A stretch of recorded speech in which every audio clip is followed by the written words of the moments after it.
Right. So going live tonight. I don't have anyone in here yet. I don't know if I will, but I will just start talking. So let me get set up. If you do come in here, let me know if the audio sounds good. So I have my setup here. I got my little tablet so I can follow along with the chat.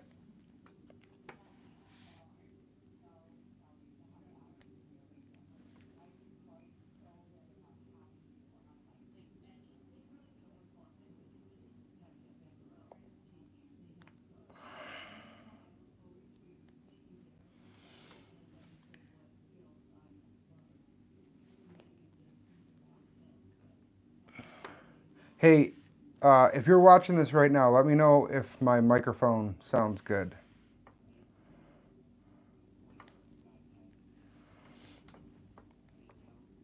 Thanks. See you later. All right. So, I got to bring up the live feed on this thing.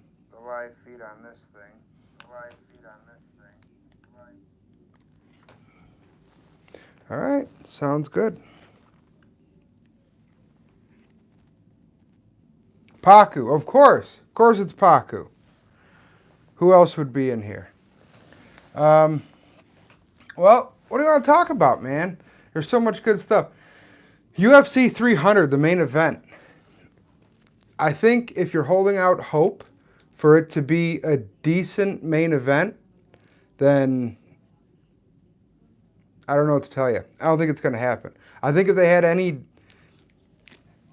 think their plan A, B, and probably C all fell through, and now they're just trying to make the best with what they got. So,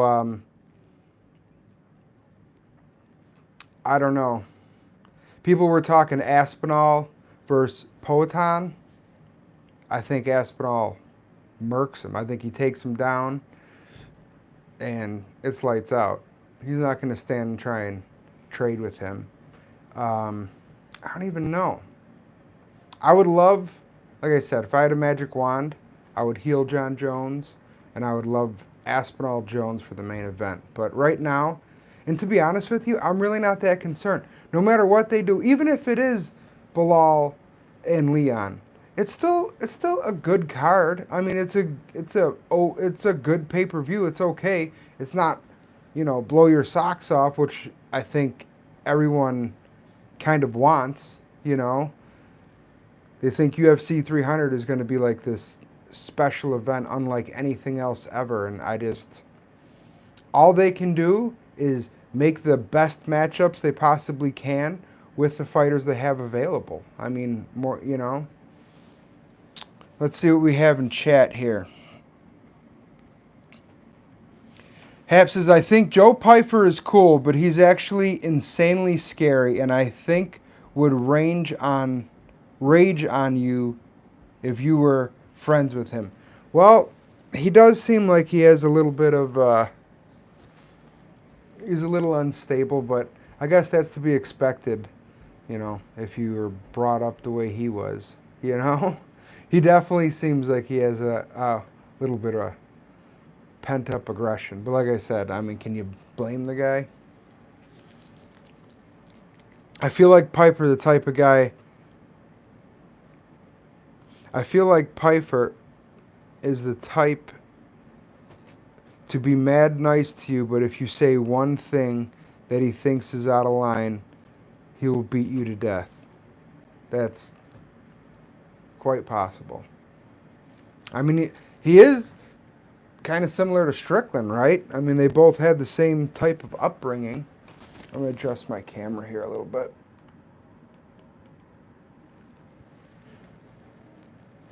Let me know what you guys think.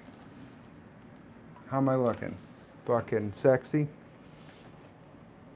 So what's up, Paku? Hey, man, I seen you in Uncle Weezy's live chat the other day. That dude's awesome, isn't he? I mean, especially for somebody like you who's all into their fucking statistics and all that shit.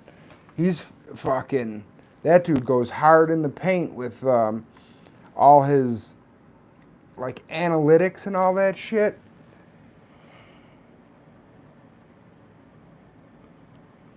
Paku said, I've been doing some thinking about some legends returning. Very unlikely, but it could be Mighty Mouse.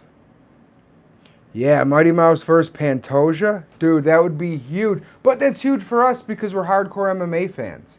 You know? If you go and tell the guy who only knows Conor McGregor that DJ's going to return to fight Pantoja, he'd be like, what? And you're like, yeah, dude, they're freaking, it's going to be awesome. He'd be like, they weigh 125 pounds? I don't give a fuck about that. I want to see some 260-pound beasts beating each other up. That was DJ's problem when he was in the UFC. He's arguably one of the most talented guys to ever step into the octagon, and they traded him for freaking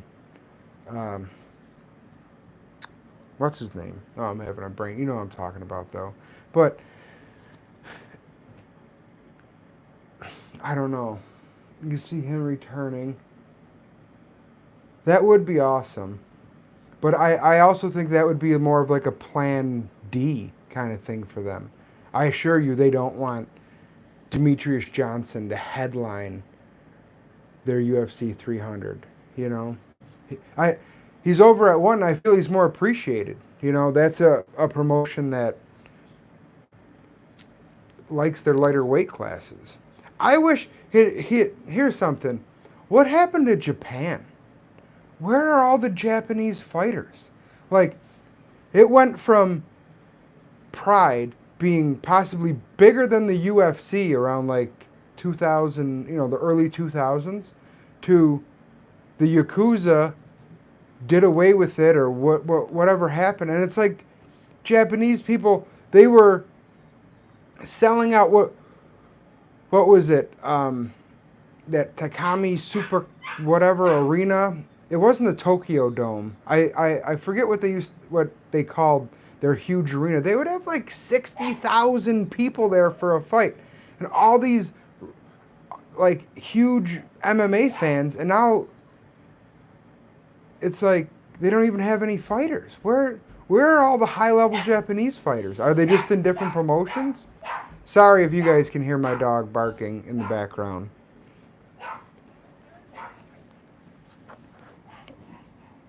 All right. Chandler says he thinks DJ would be the flyweight champ. Yeah, I mean, when he was in the UFC, nobody could touch him. Now we have Pantoja and Brandon Moreno and these guys, and they would certainly give him a much better fight than anything he faced. But the other thing, too, is he's getting older, you know? And I've watched a lot of interviews with him recently, and it seems like he's getting super into gi jiu-jitsu, kind of like he wants to retire. He has maybe one or two more fights left in him. He wants another big paycheck and then just kind of retire and do his thing. I know he's got a couple side businesses. He's big on, I think he streams on Twitch for video games and just kind of compete in the IBJJF tournaments, you know. Paku says, Wheezy is the greatest mind in the space. I keep telling everyone that. He's taught me nearly everything I know about bankroll management and how to be smart.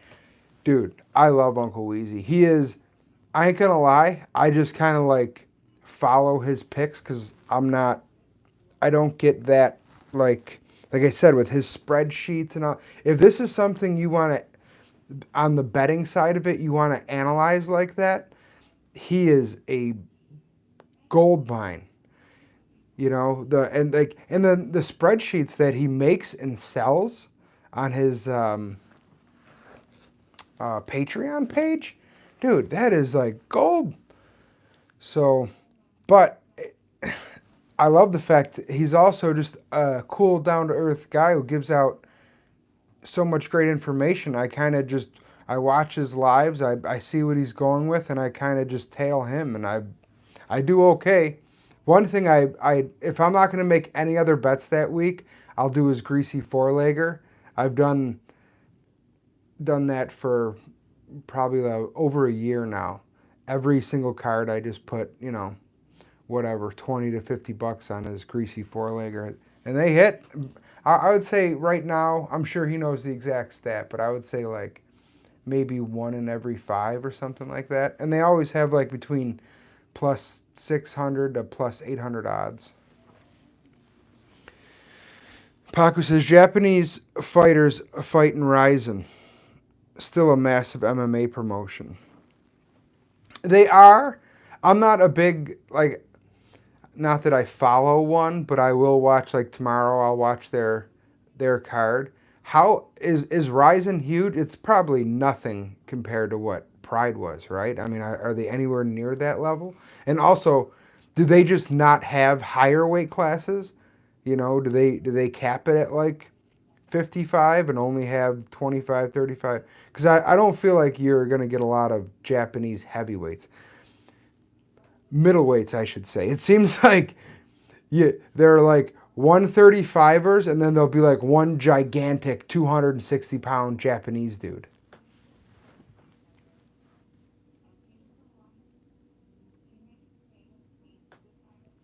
And Chandler says, bro, look out for Rihanna Nakamura on this road to the UFC. That guy used to be in the UFC and battled back.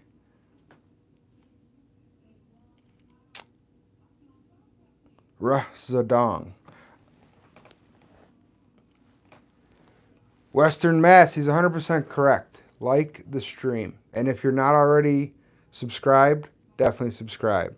But judging by the fact there's only 4 people in here right now, I'm going to assume all 4 of you are subscribed.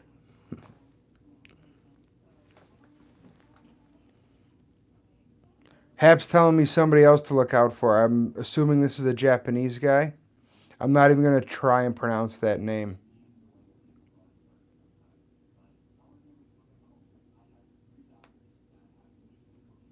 He said he's going to be on this week's card. Is he's Japanese? So I came on a little, this is gross. You guys ever have a body armor? Yuck. Not a fan.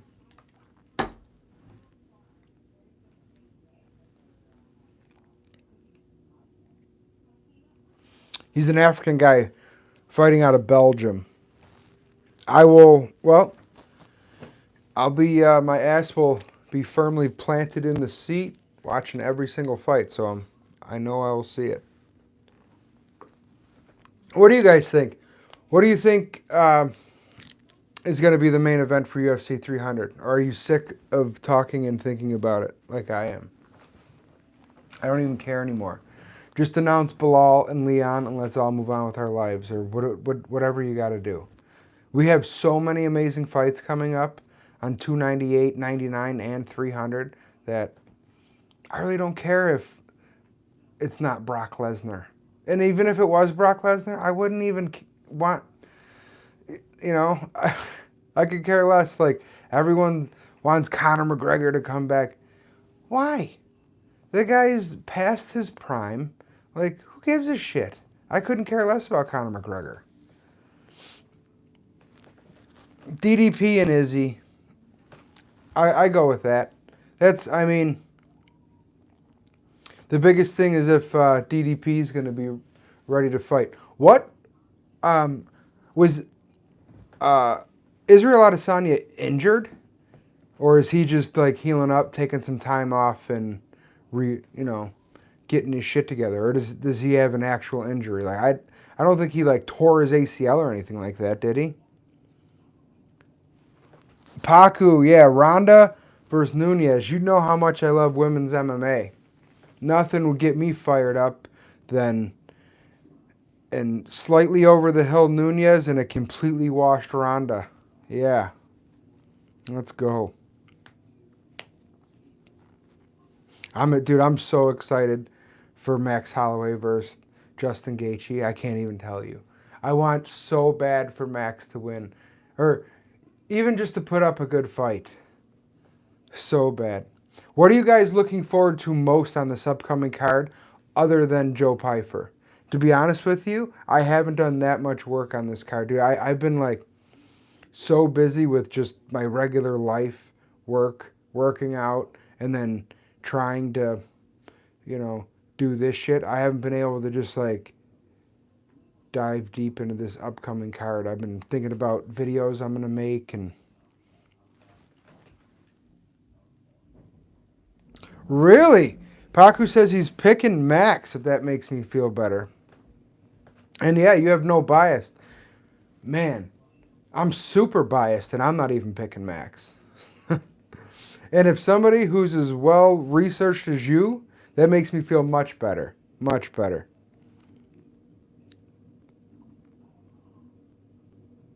Pyfer and I don't even know. It seems like his last name is Oki, but I don't even know how to say the first name there. I need a better setup. I was rewatching my last live stream, and I don't know if it bothers you guys, but like when I like lean in to look at the comments, it just bothers me. I would want something to where like my camera's right here. I guess like right here would be perfect.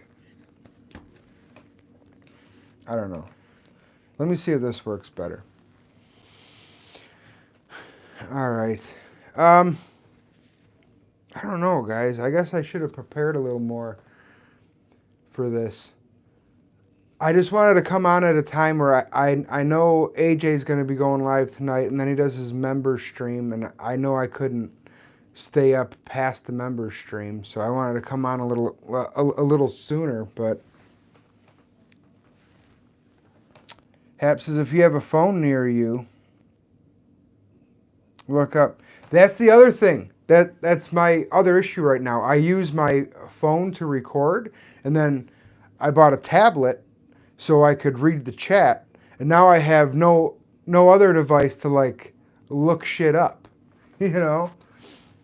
I got to switch it up. I think I like the tablet situation right now because I can talk to you guys, I can do this and the chat comes up. Like, it's great for lives, but I'm going to have to switch everything up and get a laptop and all that. The only thing is I'm going to have to get a separate camera because typically laptop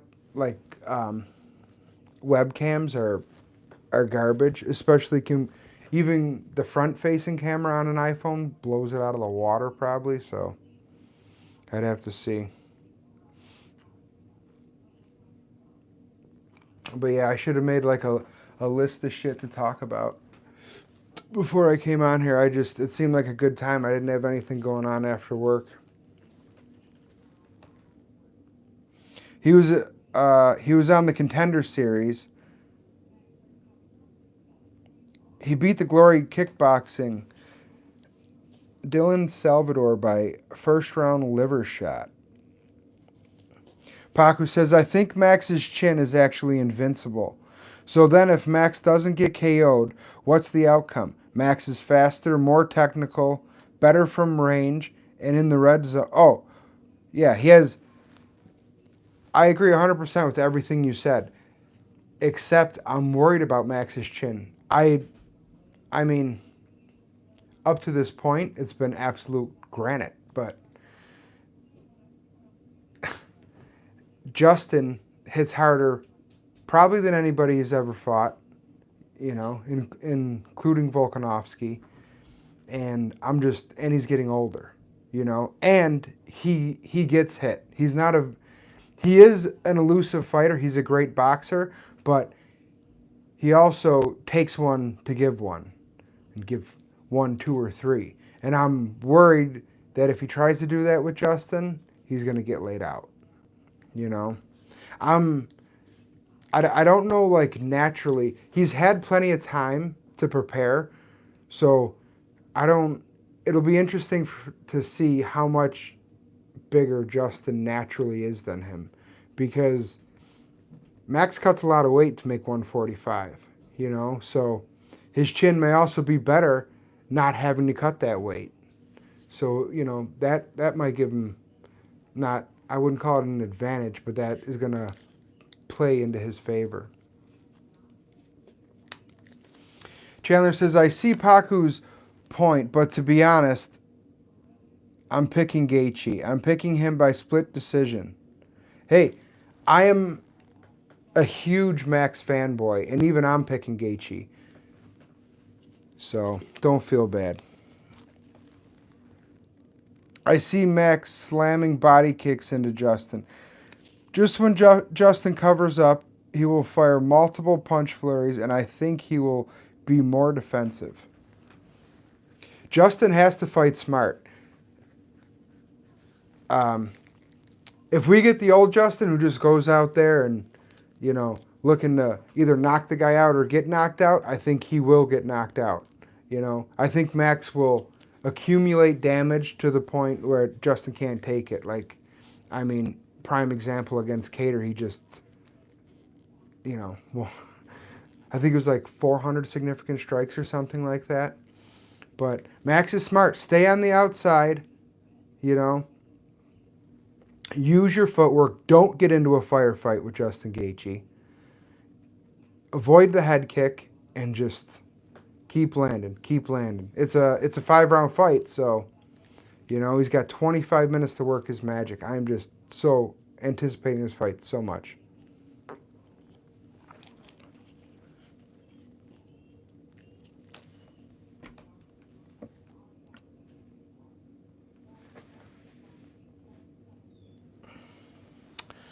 Paku says, I get people picking Max, but he thinks the betting line should be even. I think it should be. If Paku, if you know offhand, if there are any odds out right now, what is it right now? By the way, MMA YouTube is like talking right now. It seems like Justin Gaethje's a plus 300 favorite or a minus 300 favorite. You know, not too many people are giving Max a chance, other than us hardcore guys, it seems like, you know.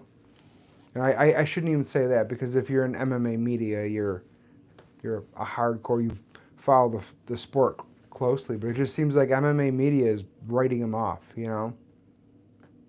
Yeah, minus 220, that, from the sentiments of everything I've been watching and following, that's exactly what I figured.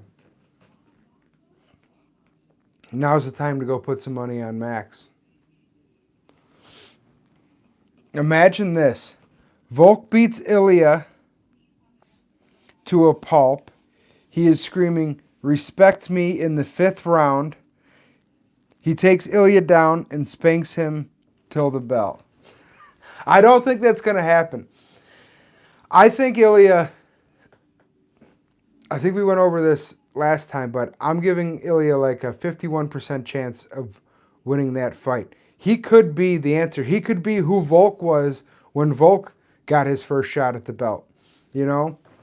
Or this is a bit far-fetched, but even like Conor McGregor when he fought Jose Aldo, he was undefeated coming in. Nobody gave him a real shot. You know, they're like, oh, Jose, this is the time. We're going to shut this loudmouth dude up right now, and he's going to go fight the dog and Jose Aldo. And, I mean, that's a little different circumstances. They had, like, a ridiculous amount of build-up, and they flew all around the world doing press conferences, and Conor completely got in his head. Conor won that fight before the bell even rang. There is... Any other time, I don't, in any other universe, I don't see Jose running, literally like running to the center of the octagon right into freaking Conor McGregor's left hand. He just wanted to hit this guy so bad, he couldn't stand it. And that's exactly what he wanted. Whoop, bam, the rest is history. But to get back to my point about Topuria, I really do believe that he can get it done against Volk. And I think it's going to be a great fight, but I'm really putting a lot of weight into the fact that Volk is coming back too quick. I think that after losing, he was pound for pound one or two, depending on how you look at it. Then he loses to Islam, and he just wants to get back in there as soon as he can. When I think this is a serious fight. I think Volk needs to be the very best version of himself to beat Topuria, and I don't think he can be that this soon after a knockout. So, time will tell, right? Never seen anyone win a fight with mind games like that. Masterclass. Oh, absolutely. That's like Muhammad Ali style, calling guys names. I believe it was Joe Frazier. And Muhammad Ali talked so much shit about Joe Frazier. He did an interview not that long, years after they fought, but Muhammad Ali was still alive. And I don't know if you remember, but there's that, he already had onset Parkinson's, and he was in the Olympics and he lit the Olympic torch. And in an interview, they asked Joe Frazier if he would, they wanted Joe Frazier and Muhammad Ali to do it together. And he said, he goes, I don't want anything to do with that. He goes, I'm afraid I'd want to push him in to the flame thing. Like, that's how much he hated Muhammad Ali, just from all the shit he talked. He was like, Muhammad Ali made it a racial thing. Like, Joe Frazier wasn't even black. He was calling him an Uncle Tom and all this shit. And Joe Frazier's like this, this dude came from the slums, and he was just a hard-nosed fighter. He didn't know how to deal with the mind games like that. And Muhammad Ali beat him before it even started.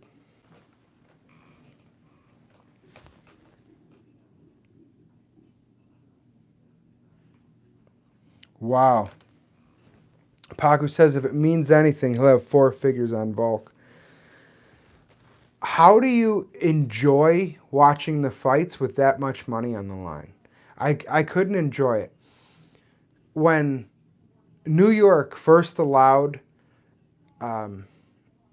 gambling on your phone with the apps, I think it was BetMGM had some promotion that you had to, if you won any $5 bet, they gave you $300 to bet with. But when you read the fine print, you had to spend all of that money that they gave you before you could cash any money out. So once I read that, I'm like, well, fuck it. I'll just put all $300 on one thing. And I put it on a football game on the underdog. It was actually, you guys aren't football fans, but it was actually the 49ers versus the Cowboys. And it came down to like the last minute nail biter. And it was $300, so I was going to win like $1,700 or $1,800, and I was so nervous, so anxious, I couldn't even enjoy it. My wife's like, "What the fuck's your problem? If you lose, you don't lose anything. It's free money. Why are you nervous?" I'm pacing back and forth, and I couldn't imagine putting $1,000 on a fight and being able to watch it, and enjoy it. I mean, I put $50 on a fight, and I'm like, oh. Said I already told you I learned to completely separate my betting brain with my enjoying the sport brain. I could be losing hundreds, having the time of my life. I don't lose a lot, though. Dude, that is absolutely awesome. I so wish I could do that. I don't know. I can't. I guess I'm just naturally an anxious person, but yeah, I would be I would be a fucking nervous wreck, dude. That's so cool that you can do that. And it's like your the way you make money. That's awesome, man. I always tell people, I'm like, it's literally impossible to earn a living betting on MMA, but you're totally proving me wrong. But then again, you're putting in the work. You're spending 40 to 50 hours researching fights and watching footage and doing all the work. I just watch it for enjoyment. I am going to start spending some more time watching the technical aspect of it. So when I come on, and I want to make like technical videos, especially on, right now I have a very good grasp of the grappling side of it, but I'm going to start spending a lot of time understanding the ins and outs, the little nuances of Volkanovski's footwork, or, you know, the way Israel Adesanya will bait someone into making the wrong move, or the way he sets up strikes with his feints, things like that. That's the part of it that's beautiful to me. I was talking with my dad, who doesn't like MMA at all. He thinks it's like a barbaric sport. I'm like, it's not. It's martial arts. It's beautiful. It's violence. It's like perpetual violence in motion, but everyone has their own unique style, and there's something beautiful about it. And, you know, the way someone can draw someone into the pocket with head movement, you know, or for me, the way someone like Islam Makhachev just cruises through a guard like he is driving on the highway, you know? It's like your guard is non-existent. And the way he just chains one move with another, the way the Dagestanis will figure four their legs and then suck your hips away from the fence. Then they put your arm behind your back and get the Dagestani handcuff. The way that the Dagestanis grapple is like fucking beautiful to me. I could watch it all day long. All caps 3D. Hey, first time seeing you in here, bro. If you're not already subscribed, I'd appreciate it if you did. He says, BetUS sent me free money and my parlay hit, but I needed like $2,000 to cash out. Still, it just fun, man. Yeah, I love betting fights. I always would, before they allowed it in New York, I'm like, how awesome would it be if you could just put, if you didn't know who these fighters were, you did no research, it's a prelim fight on a fight night card, and you could just put like $15 on whoever it is just to make it more exciting. And here we are. Paku says you need a massive bankroll, and it's not guaranteed. I would make more money if I went back to my old job. I'll probably go back to work soon, but I hope my picks don't get shit with less research. It's going to be tough, you know? I mean, dude, if I could earn a decent living not having to go to my day job, you know, and being able to put the time into here, I'm just going to keep grinding. Right now, it's a complete grind with working full time, still wanting to go to the gym, you know, train jiu-jitsu, and do this. But every time I come home from work, I'm like, you know what? I gotta grind. I gotta put in the work. I gotta go on and do a live, if nothing else. I gotta go research how to. Oh, I was trying to research how to make somebody a moderator, and everything I found was on. They have you do it from YouTube.com, basically, like on a laptop. So I still gotta look and figure out exactly how to do it through a mobile device. And then Paku, you're gonna be my first guy. All caps. I appreciate you, man. Thanks for coming in.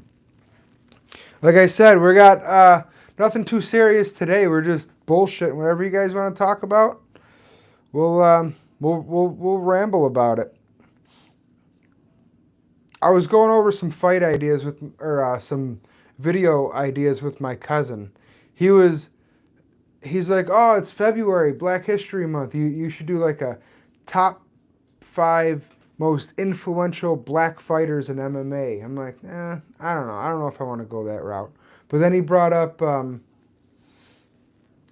um, Carlos Newton, who I know I've told this story before, but I got into MMA because my mom brought home a DVD thinking it was like a martial arts movie, and Carlos Newton was the guy on the cover of it, and he was, I forget who he was fighting. It was a compilation of fights, and it might have even been his fight against Matt Hughes, the one where Matt Hughes had him up against the cage and Carlos Newton had a full triangle set in, and Matt, with a last-ditch effort, just power bombs him onto the mat. But when he does it,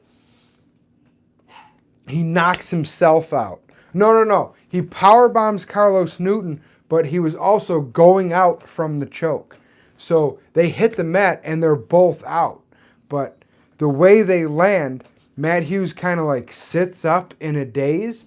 And I think it was John McCarthy. He's like looking at them both and he's like, oh, Matt Hughes. And they're raising his hand. He doesn't even know where he is. He was out from that triangle. But he just happened to powerbomb Carlos Newton at the last second and put him out and woke up first. That was awesome. But Carlos Newton was the man. I mean, he was the first real deal Canadian fighter. And he was so well-rounded for fighting back in like the early 2000s. I mean, his jiu-jitsu was off the charts, and he could strike with, he wasn't the best striker in MMA at the time, but he could absolutely knock you out. And like I said, his grappling was bomb. And I always wonder what happened to that guy. You don't ever hear anything about him. I don't even know if he's still alive, to be honest with you. Paku said, if I could go back to work and still get 20 hours of research in, I could be on a $150,000 a year. I could be on $150K a year working, then make $5 to $20K betting UFC. That would be awesome. Right now, I'm at about negative $600 a year betting UFC. But I don't expect to make money at it because I don't put any time in. Like I said, I'll research the fights. It wasn't even research. It was just me being a hardcore MMA dork, and all I do is watch MMA.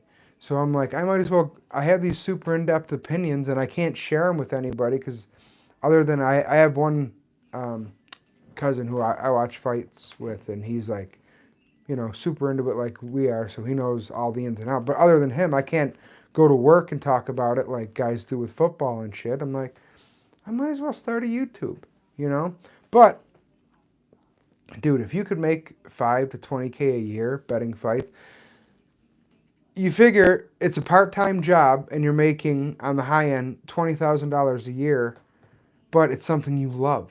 So that's worth, how much is that worth to you? I mean, the older I get, the more I understand that life is way too short to spend it doing things you don't enjoy.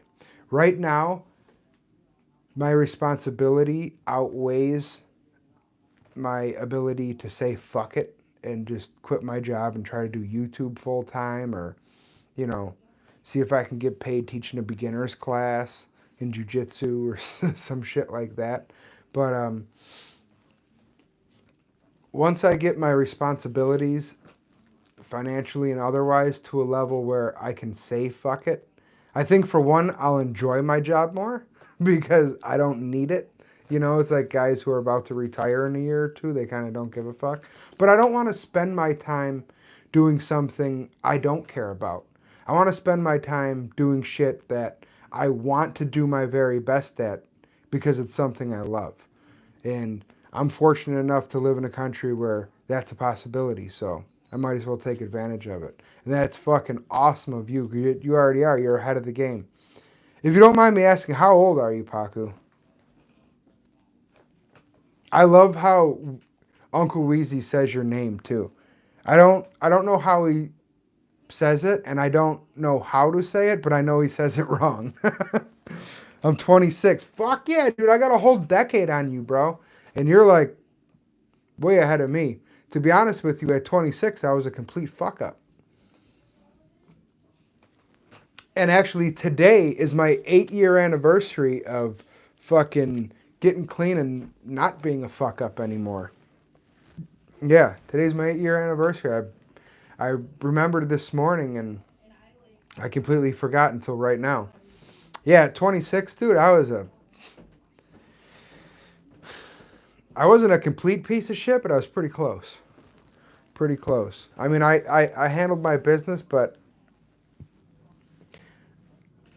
I can't think about all the opportunity that I let go by the wayside because it'll just make me sick. So, dude, 26, man, you got your whole life ahead of you. You already know what it is that you want to do and you got a handle on it.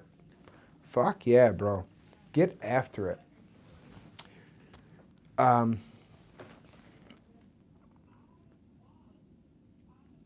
Western Mass, thanks, dude. Yeah, 8 years clean. Fuck yeah, dude. It feels like yesterday. What time is it? 7 o'clock. Maybe one day I'll share the story, but yeah, I was on, just into the wrong shit, drugs and stuff, and then I ended up, as they say, hitting rock bottom. Sometimes that's what it takes. The best thing that ever happened to me. But then I found martial arts, and everybody, it's so cliched, but oh, jiu-jitsu saved my life. But jiu-jitsu didn't save my life, but it certainly helps me stay on track, I mean, I want to be as healthy as I possibly can be for my family so I can live long and enjoy my life as much as I can. But I also want to be healthy so I can do jiu-jitsu when I'm 55, 60, 70 years old. God bless him, I have a judo instructor who is 70 years old, and he's one of my heroes. Like, when I'm 70, I want to be like my sensei Eric. He is an awesome guy, He's not out there, throwing people around, and I mean, he is. He's actually a coral belt in judo, but he's not sparring hard, but he's out on the mats every single day, and that's what I want to do, and jiu-jitsu gives me a reason to do that, It makes working out fun. Like, I just got, I had my first serious injury like 4 months ago, and that made me start to enjoy like going to the regular gym and lifting weights. But before that, dude, it's just like so boring. I'm sure Paku knows, like, when your workout is a martial art, then doing a regular workout is like, fuck, I'd much rather be sparring,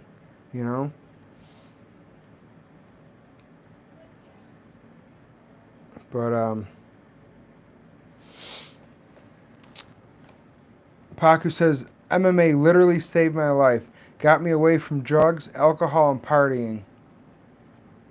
I was in a very bad mental state and was suicidal. Without MMA, there would be no Paku. Big W's. Fuck yeah, dude. Thank God, man. I'm happy to hear it. It's awesome.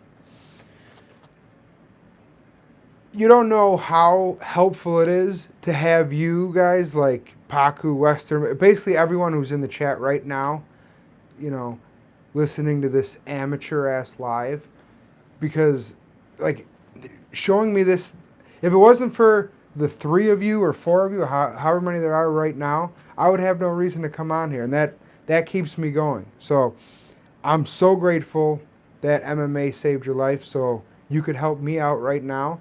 And I'm sure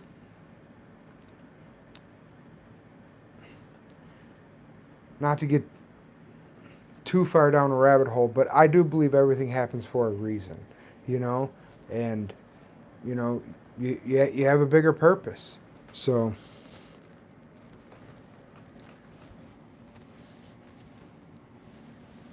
Western Mass says JK. I don't know what that means. Those are my... But yeah, dude, I don't want any dead air. What the fuck can we talk about?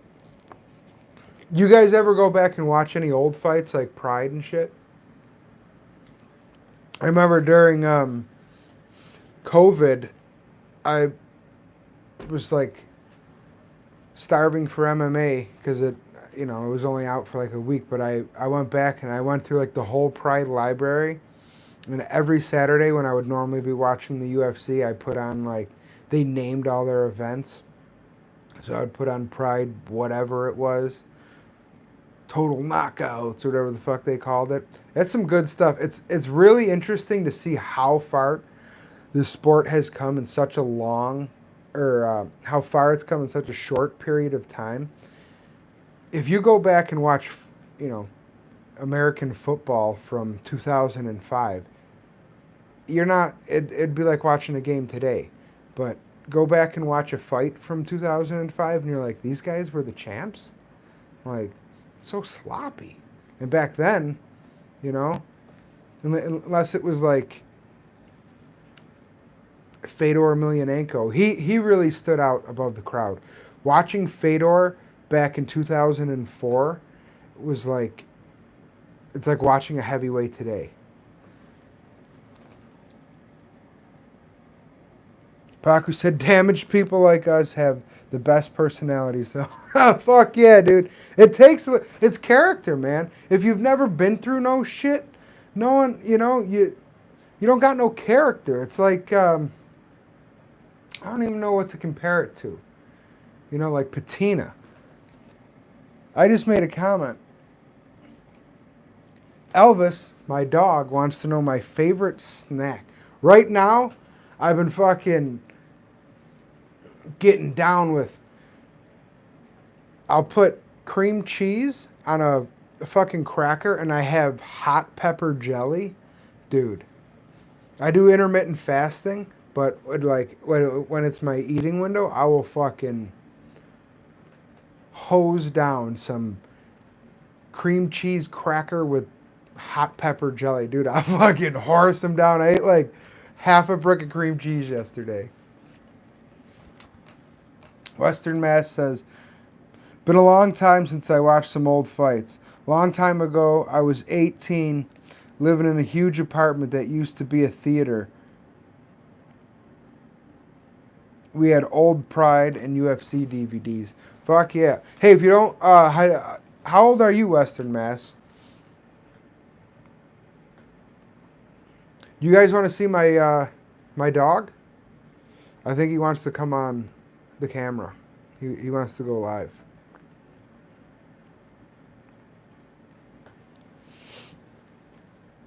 Oh,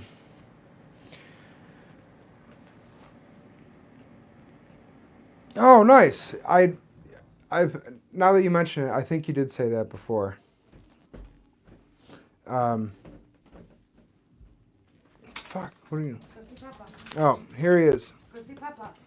Come here. Come here. Come see Papa. No. You're gonna have to give him to me. Just give him to me. Come here. Come here. Go see. Come here. My wife's been up my ass to Here. bring my dog on live with me. Come here, buddy. Come on. Come here. All right. This is Elvis. I'm trying to bring him over without tearing my microphone out. This is him. He's going to start his own YouTube channel soon. He's not sure what. He thinks maybe Burger King. He loves Burger King.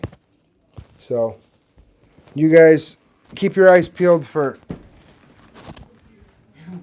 Elvis's YouTube channel talking all about Burger King.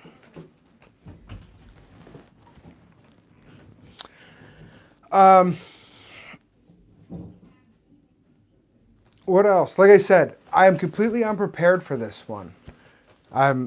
Next time, I will definitely make a list of shit. I just wanted to come on live because I had it seemed like a good time frame, but I'm like drawing a blank on shit to fucking... Oh, he's such a good boy.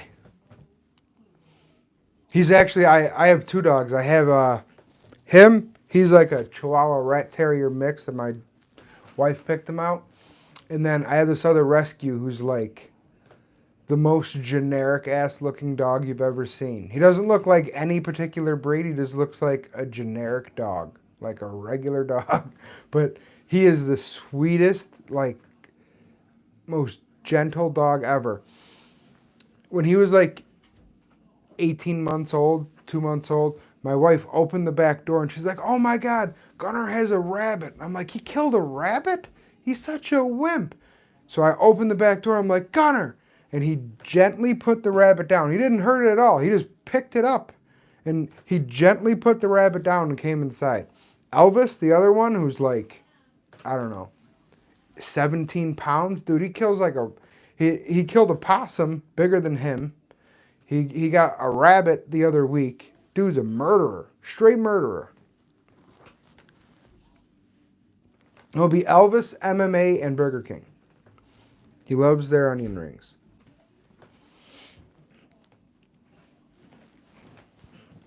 This one's going off the rails.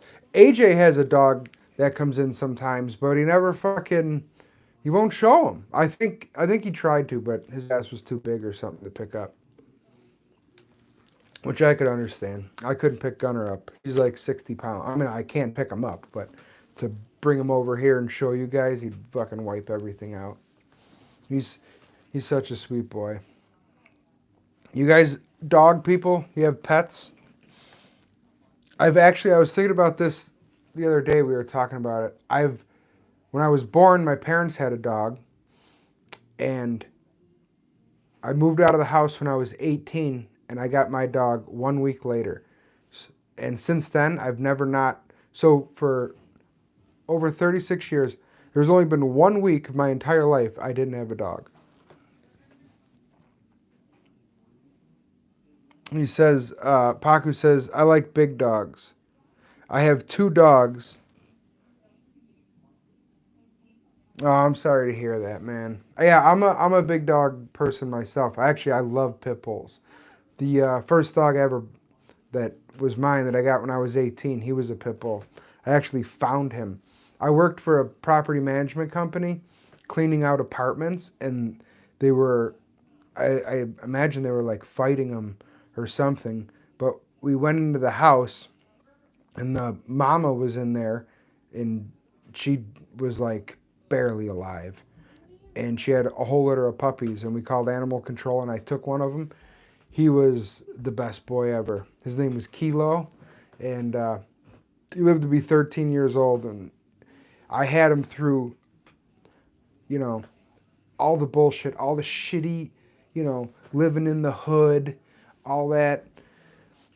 Then, getting my shit together, getting into a nicer apartment, moving out of the city into a decent neighborhood. And then I finally bought my own house where he had his own backyard and it was all fenced in. And at that point, he was 13 years old and he passed away like 2 weeks after we moved in.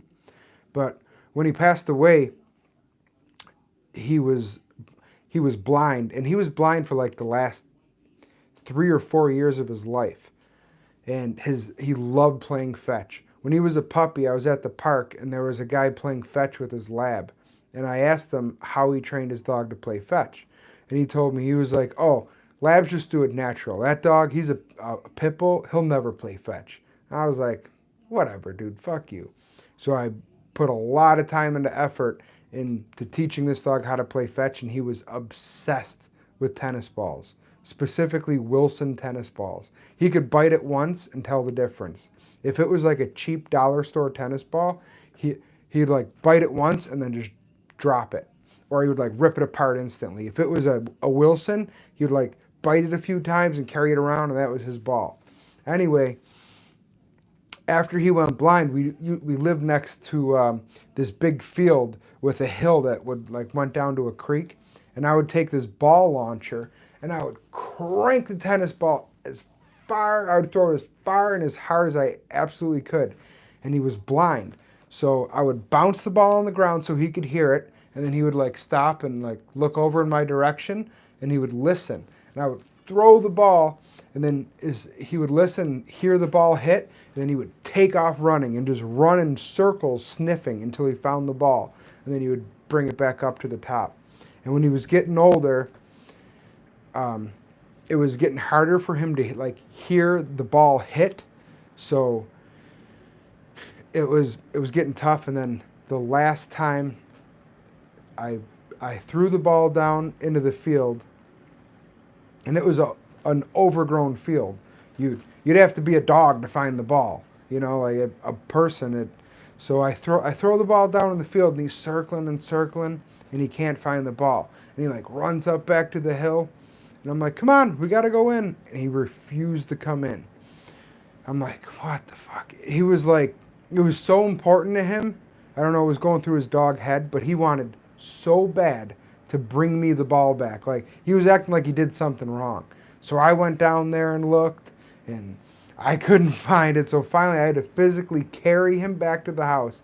And he was bummed out for like a day. Like I was disappointed in him or something. I'm like, dude, it's fine. But that's why pit bulls are awesome dogs. If you put the time in and train them, they're not like inherently bad or anything like that. What they are is inherently loyal. Like, some dogs want to do their job, but working dogs, like a husky wants to pull a fucking sled, A pit bull, he just wants to make you happy. And that's like my dog Kilo. I never would, but I could kick him across the room and he wouldn't care. But if he thought I was mad at him, dude, he wouldn't be able to live with himself. Western Mass says, I always wanted an Irish Wolfhound, but ended up with a half Wolfhound, half Border Collie. Genius little 50-pound bastard. Ex-wife got him though. Oh my God, there's nothing worse than that. My buddy broke up with this fucking bitch ex-girlfriend he had. And they started dating here in Buffalo, and he was from Las Vegas. So they moved together to Las Vegas and got a dog, and my buddy loved this dog. It was a Australian Shepherd. He spent a ton of time with it, training, like that was his boy. Well, she ended up cheating on him and then took his dog. So she cheated on him, so he's like, you gotta go. She took his dog when he was at work and flew all the way back to Buffalo. Like, fucking bitch. But there is nothing better than a good dog. Like, no one will ever love you more than your dog loves you. They don't care if you're liberal or Republican, ugly or fat. They don't care if you're dumb, nothing. All they care is that you're there for them and they're there for you. Like, people who don't like dogs, I don't fucking trust them. If someone tells me they're like, I mean, I can understand not having one, but people who don't like dogs, like, what's not to like? They're our friends. They're like, it's funny that we just like choose to live with this little creature. It benefits us in no way. It's nothing but a burden. I mean, some guys have working dogs and hunting dogs and shit like that, but if you just have a pet, he doesn't, do anything. He just lives with you. He's just our friends. Like, what's not to like?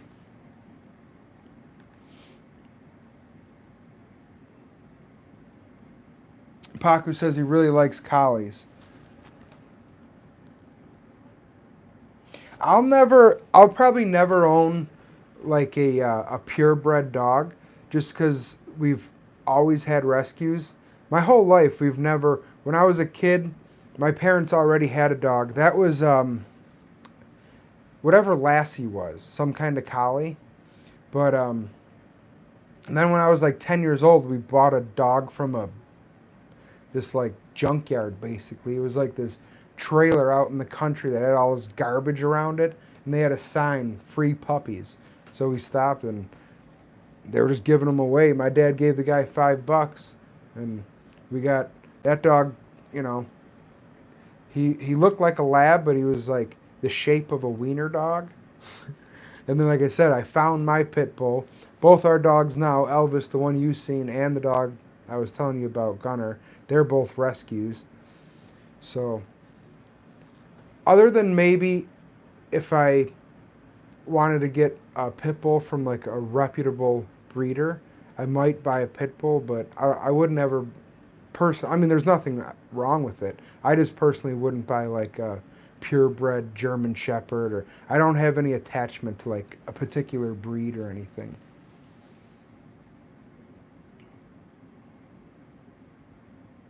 Seamus was his name. All black, little wired haired son of a bitch.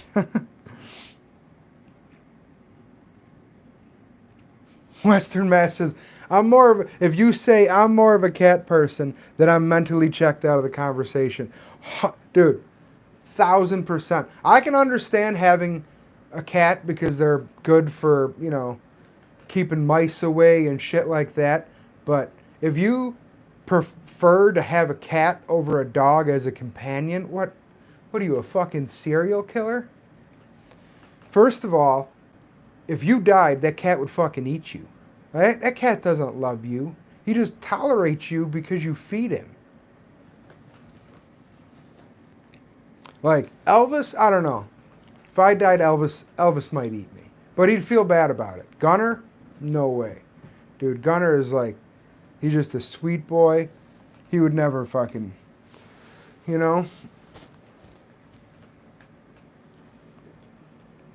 I feel bad. My aunt, a poor lady, she's been having a rough go of it.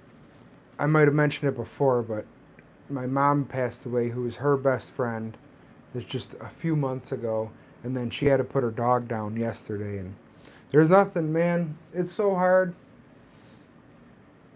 I buried my dog Kilo in the backyard. It was like pouring rain. I was freaking digging the hole back there. Nothing worse than a fucking having to say goodbye. That's the worst part about dogs, is they only live like 15 years if you're super lucky,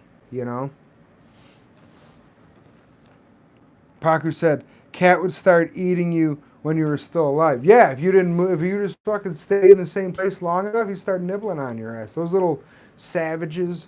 That's how, like, AJ said that he would take the UFC heavyweight top 10 lineup against the polar bear.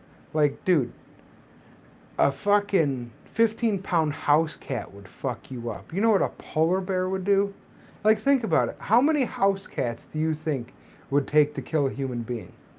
Probably like 4. They would just like, if you didn't have any weapons, I mean, I don't know. Maybe more than 4. But these things are ferocious. And people don't understand, like, the violence a wild animal is capable of. Like, a fucking 30-pound bobcat would fuck you up. I was turkey hunting with my old man a few years ago, and I called in a bobcat, and it was the first time I ever seen a predator in the woods, and it was unlike anything else. Like, the way they walk through the woods a certain way, like they're always on the lookout. This thing was walking through the woods like he knew nothing was going to eat it. It was badass. I have no idea. We are way off track. We're fucking talking about your cat eating you on my MMA live feed. Somebody's gonna fucking come in here and be like, what the fuck? What are we talking about? All right, I got one for you guys though. The 1,000, like, all right, a full-grown grizzly bear or a gorilla? Who do you think would win? Let's see what the chat says. Wow, we're at 64 minutes already.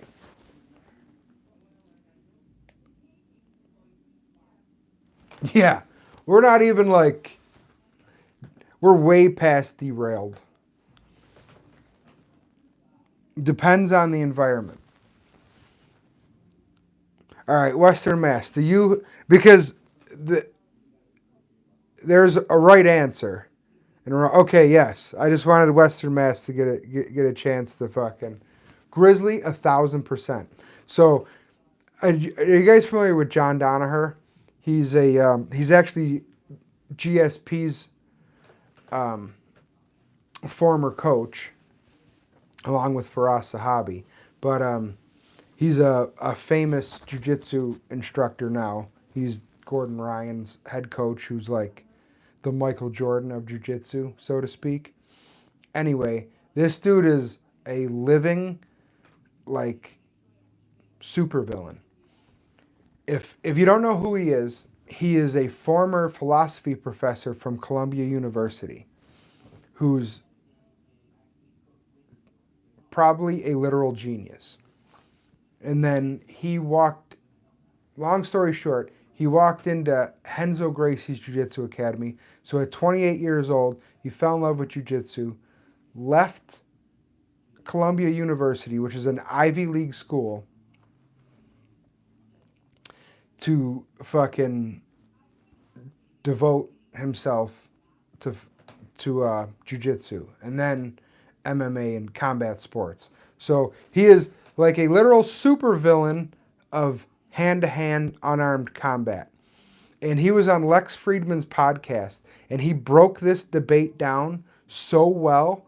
Like, dude, I could listen to John Danaher talk about fictional fights between actual animals for hours. Like, you could tell he literally researched the topic, and it's not even close. First of all, according to John Danaher, gorillas are pretty much pussies. He's like, there's no record of a gorilla actually fighting another gorilla to the death. In fact, they very rarely fight at all. They're all about posturing, whereas grizzly bears fight all the time. And besides their, like, they have canines, but besides their bite force, they have very little in the way of weapons. But he put the more emphasis on the fact that one, grizzly bears fight, and they have to kill their prey. A grizzly bear could, besides eating salmon and shit, it could have to take down an elk, where a gorilla doesn't have to do that. A gorilla can go its whole life without ever actually being in an actual confrontation. So if it got into a fight with a grizzly bear, it wouldn't even fucking stand a chance. Like I said, according to John Donner, gorillas are pretty much pussies. He said the real fight is actually a grizzly bear or against a lion, because obviously lions fight. And he would actually give the edge to the lion, because a lion is a part of a pride, so it's not a solo hunter, whereas a grizzly bear has to keep in the back of its mind, I can't get too fucked up in this fight because I'm going to have to go take down an elk tomorrow. So he's going to manage his output to the point where if he thinks this isn't going my way, I better get out of here. A lion doesn't have to worry about that as much, because he knows if I get fucked up, my homeboys in the pride are still going to let me eat, This is the kind of shit I think about. I put a lot of thought into which animal would win in a fight. Paku said, if there were trees and stuff, I feel like the gorilla could drop in from treetops and get on the back. Oh yeah, that's right, Paku. You're a freaking... You probably know all about John, being from New Zealand. Yeah, that is the best fucking 30 minutes of podcasting I've watched in forever. When they started talking about that, I'm like, oh my God, this is it right up my fucking alley. All right, guys, this is super derailed. We've been going for 70 minutes. Let's give it another 10, 15 minutes of actual MMA talk, and then I'm going to go get some dinner. I'm going to break the fast. I've been doing intermittent fasting. I enjoy it. It's easy for me because um, I can work all day and I don't really get hungry. So as long as I get out of work and then I either go to the gym or train right afterwards. So when I get home from that, I have like a short little eating window. It's been working good for me. That's right. AJ's on at 9. I'm gonna get some food and fucking chill. Listen to AJ. I just been I just wanted to come in more than anything just to get some reps, get used to coming here talking to you guys. But I apologize. I'll next time I'll have more. Especially, it's uncalled for. We got 298, 299, 300 coming up. A card this weekend, but I had no fucking nothing to talk about today. Dan Ige, Paku said, Wheezy's prop bet this week really slaps. It's Dan Ige, inside the distance, no action. I love the fact that DraftKings has that new inside the distance, no action bets. Those are fucking awesome, dude.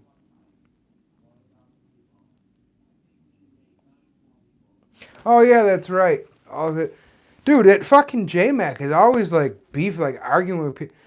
Arguing with anyone on the internet is a complete and utter waste of time. Unless you know the person in real life, who gives a fuck? Like, he was in here arguing with the guy on my last live feed, and they were like, "Yo, pull up!" Like, dude, the guy probably lives 1,000 miles away. Like, what the fuck are you even arguing about? But yeah, he's doing the ultimate push-up chit. Or no, J Max not. The other dude is the guy with the accent.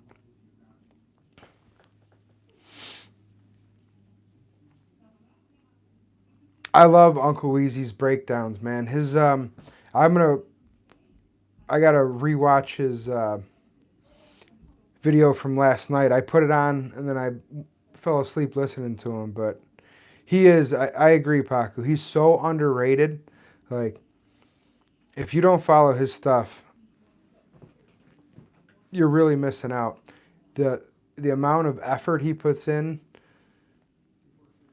Like I said, I don't follow the spreadsheets all that close. Like I don't get into it like that. I kind of just ride his coattails, but he's on it. In fact, a lot of times I'll watch that. He's on like that Pub Sports Radio. He's on their live feed, and sometimes I'll pop in there during the fights. I jump around between like them, AJ, and really that's pretty much it. Them, AJ, and then like actually watching the fights. The YouTube beefs are dumb. I agree. Still, I don't like that Latrell was a sleeper. Oh, he was a sleaze to our girl Lane. Oh, what happened? Yo, Paku. Paku's having a problem with Rigo. If Paku has a problem with anyone, fuck that person. That's what I say. What's this? What's your beef with Rigo? I assume. Also, can you tell me what's going on with Latrell? And he was being a fucking sleaze to who? Laney? Paku says he leaves the chat if Rigo's there. Why? Who is he and what's the problem? Yeah, guys, like I said, I'll give it another few minutes. I gotta fucking take a wicked piss, as they say. A wicked pissa. I'm gonna go get a light tomorrow. Right now I have a tripod set up, and that came with a couple lights for my camera, but they go dead after a while, so tomorrow I'm gonna go get an actual light. Yeah, give us the juice. Give us the skinny. So how is Latrell being a sleaze to Laney? Like what he was talking shit to her in the chat? If that's the case, then fuck him. It's funny how we have like a little community now. I want to see you guys though. It's cool like getting to like see each other's face. I know Paku said he's camera shy. He doesn't want to come on. But you should come on my live or something one time, Western Mass. I'm sure I could figure it out, how to invite somebody. I don't do this off StreamYard. I just do this off of YouTube. But I think it has a way I can invite people. Yes, give us the juice. Dude, I cannot wait for Saturday.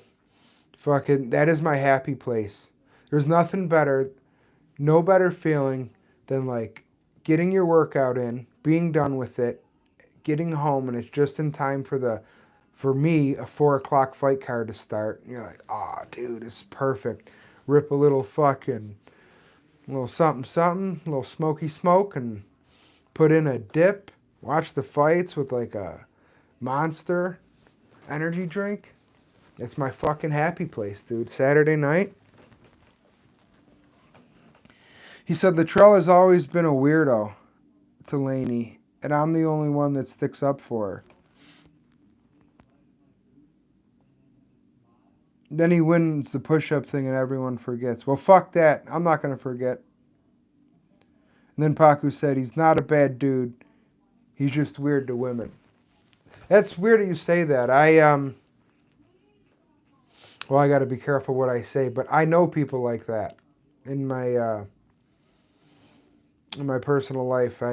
That they're fucking super cool dudes to hang around, and then one of the girls tells you like, "Oh yeah, so and so's like a creep. He's a creep." And you're like, "What? Really?"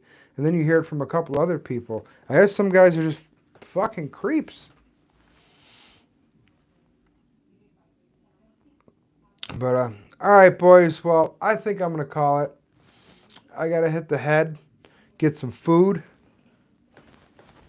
But I'll see you guys tonight. And I don't know if it's slow. I'll let other people go on AJ's thing. But if it's slow and he's just sitting around not talking to anybody, I'll pop in and chat it up with AJ a little bit. Thanks for the stream. Thank you for coming in, man. I appreciate it. I promise, guys, I fucked up and let you down a little bit. I should have been more prepared with my topics so there wasn't so much bullshit. However, talking about which animal would win in a fight is like, I don't apologize for that because that's the kind of shit I talk about all the time. that's right up my fucking alley. But all right, well, hopefully I'll see you guys later. Maybe I'll see you on AJ's live stream or whatever. But he says, I like the BS. I study MMA all week. Yeah, that's true.